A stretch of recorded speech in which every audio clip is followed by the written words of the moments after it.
Dans ce journal, nous retrouvons notre correspondante chroniqueuse, Marianne Jean-Didier. Bonjour Marianne. Bonjour Erika. Aujourd'hui, vous nous éclairez sur les allergies polliniques ou quand le climat nous fait éternuer. Et oui Erika, cette année encore, les premières alertes au pollen sont tombées dès février. Pas un record, mais une tendance claire. Les saisons polliniques commencent de plus en plus tôt, portées par les hivers qui sont plus doux. Et tout ceci n'est évidemment pas une coïncidence. Le changement climatique s'invite jusque dans nos narines. Et ce matin, je vais vous aider à décrypter pourquoi. Alors Marianne, vous nous rappelez exactement ce que sont les pollens, ce n'est pas inutile. Eh ben non, évidemment, bien sûr, les pollens, d'abord, ce sont des grains microscopiques produits par les plantes pour leur permettre de se reproduire. Chez certaines personnes, ils provoquent une réaction excessive du système immunitaire.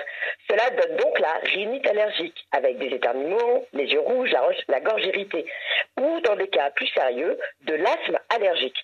En France, ce sont environ 30% des adultes qui sont concernés et un enfant sur 5. Et ce n'est probablement qu'un début, avec des statistiques qui ne font qu'empirer depuis 30 ans. Car voyez-vous, le climat amplifie clairement le phénomène. Des études internationales ont montré que la hausse des températures rallonge la durée des saisons polliniques, qui commencent plus tôt et finissent plus tard. Et avec davantage de CO2 dans l'air, certaines plantes produisent encore plus de pollen.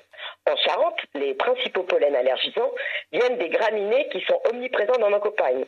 Par exemple, le chêne, très commun dans nos forêts, le bouleau, les cyprès plantés dans nos parcs et nos jardins, sans oublier l'ambroisie, de plus en plus envahissante sur les bords de route.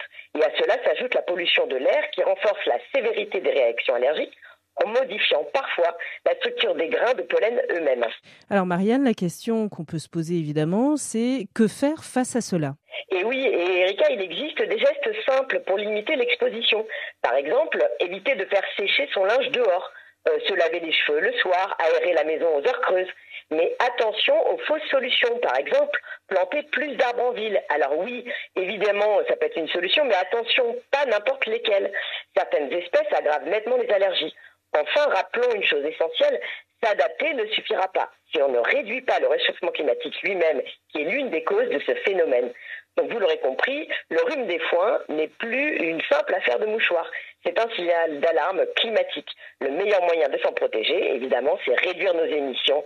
Et pour que le printemps redevienne enfin une véritable bonne nouvelle et non une menace pour notre santé. Merci beaucoup à vous Marianne et on vous retrouve évidemment la semaine prochaine.